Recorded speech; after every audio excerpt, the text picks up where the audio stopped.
All right. You know what? Fuck burpees. Welcome to Strong for Life podcast. This is Coach Josh Wood down here in Hobart, Tasmania. It's Tuesday, and it's a nice drizzly sort of day. Today we're going to be talking about a very contentious topic, the world's most overused and understood exercise, the burpee. But before that, just want to make sure that I cover a few intro things. So if you're new here, this is the Strong for Life podcast, the podcast that is designed for busy parents and professionals and people who are time poor and just need a short chunk of useful information or something to ponder during the week. So we keep this short.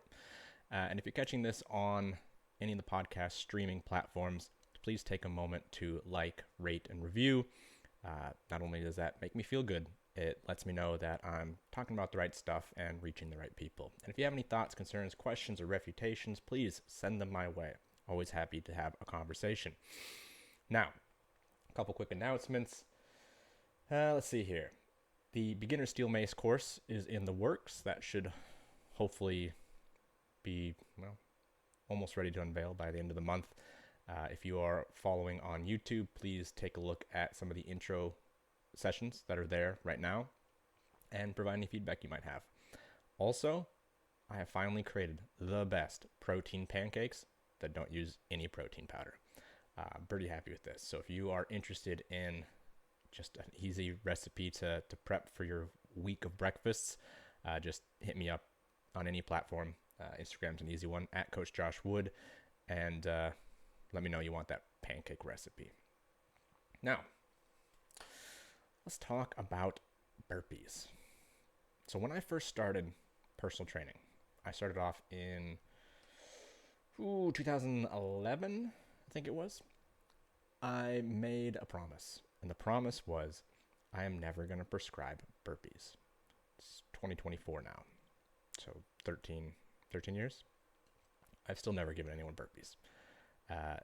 They're just the most overused and poorly programmed exercise I have ever seen.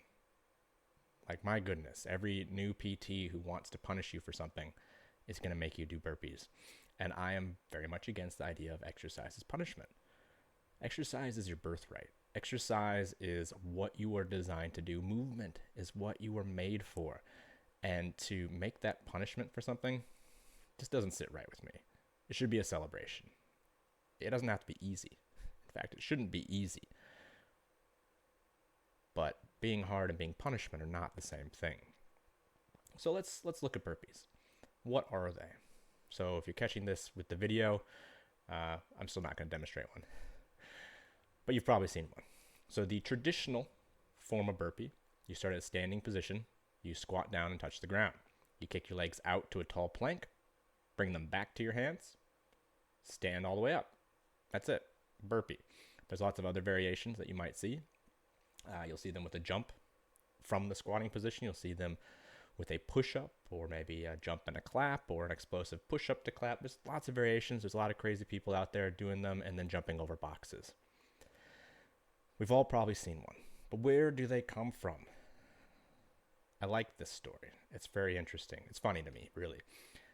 The creator of the burpee is a Dr. Royal H. Burpee. That is his actual name. He was a doctor in physiology in the, I want to say 1930s, might be 1940s. You can fact check me on that. And he created this movement as a fitness assessment tool. The idea was a person did 4 burpees. 4, not 40, not 4 minutes, 4 burpees. That individual's heart rate was measured beforehand, and then it was measured after doing 4 burpees. And what they did was measure how long it took from doing the burpees to when your heart rate returned to normal. A very useful tool. It does make your heart work very hard. The problem is the reason that most people tell you to do burpees is wrong. Almost every single time. And I will talk about when and why you should use burpees. But generally speaking, it's wrong. Most people just use it for hamster wheel style workouts. So let's look at what actually causes adaptation and the benefits you get from exercise. Well, we follow what's called the SAID principle. SAID.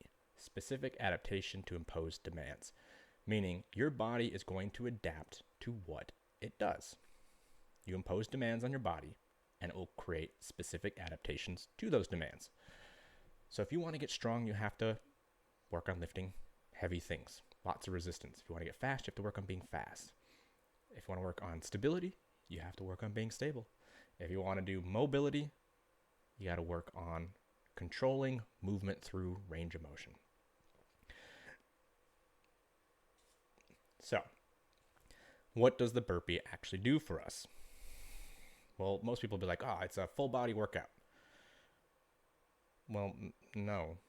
I mean, it's not going to make your legs stronger. If you can do 10 body weight squats, a burpee isn't going to make you stronger. If you can do 10 push-ups, it's not going to make you stronger. Does it make you faster? Faster at what? Falling on the ground? Yeah, there's a stand-up component. But if you want to get fast at standing up, you start from the bottom and stand up quickly. Or you work some variation of that. The volume and rep range that these get prescribed in is one of the biggest issues with them. No one just does fast explosive burpees for sets of 3 to 5. You're not doing weighted burpees for sets of 5 to 10.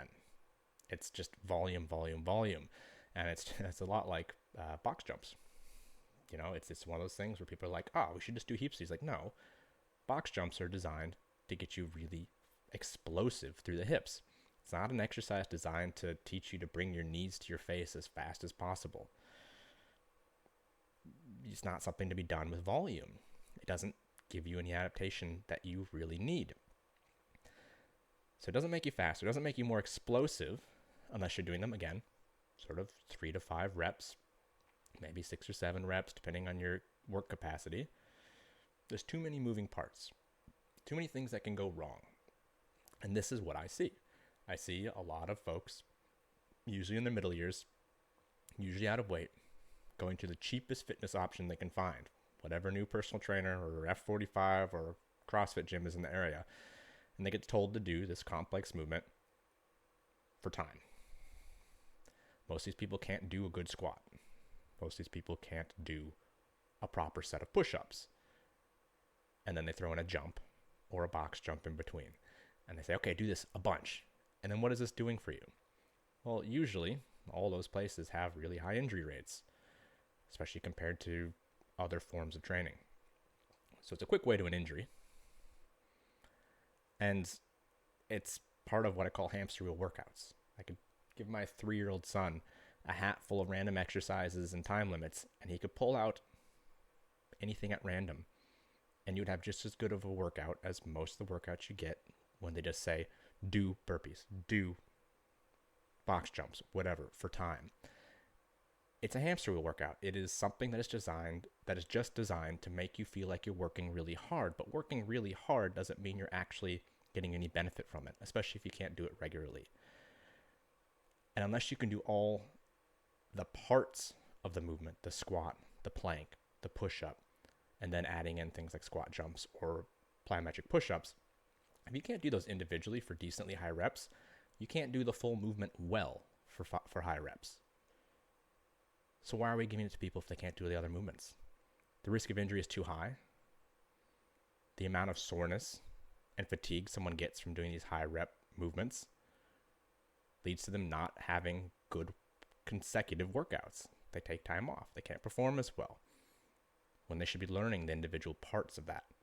So it's often, I can almost always say, poorly prescribed.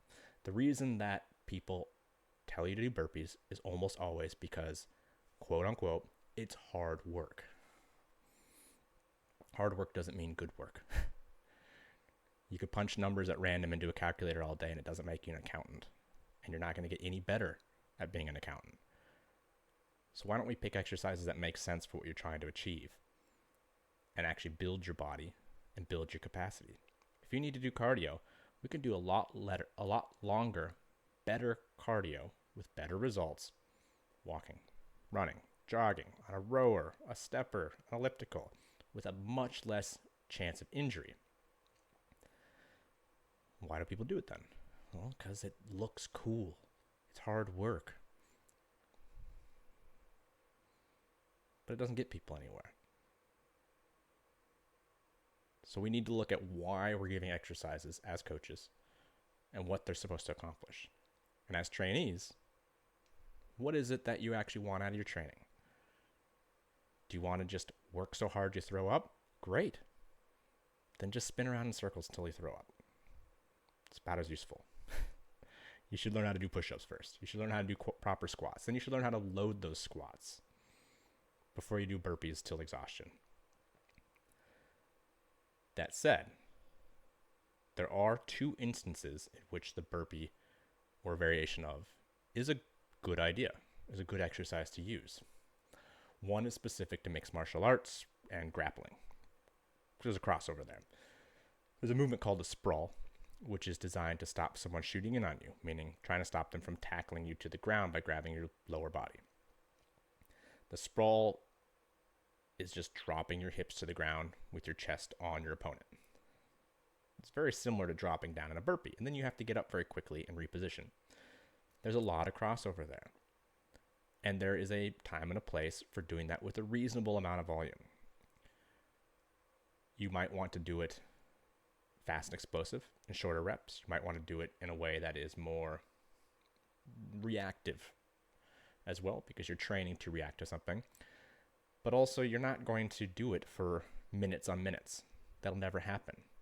There's a level of conditioning that's important there, but you can build that general conditioning with other aspects of the sport or general conditioning exercises in a way that's not just going to be slamming your pelvis into the ground and wrenching your lower back for minutes at a time, because that's not actually a huge part of doing your sport.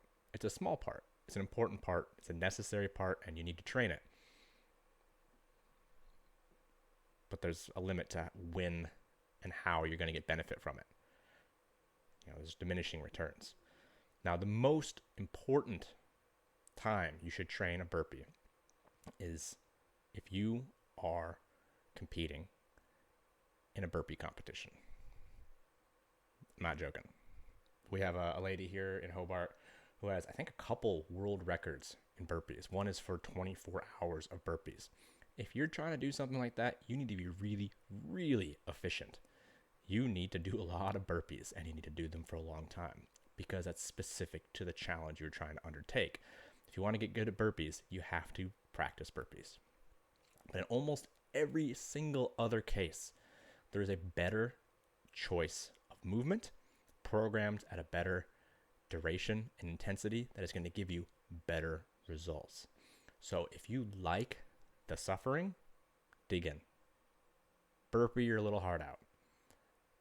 If you like spending your time wisely and getting the best benefits for the work you put in, start asking your coach questions. And if you're a coach, start asking yourself questions about your exercise selection. And don't just do what everyone else does on Instagram. So there's limited use for this movement. The way it's typically done and prescribed and performed is usually terrible. So if I could just leave you with one thought today, it's just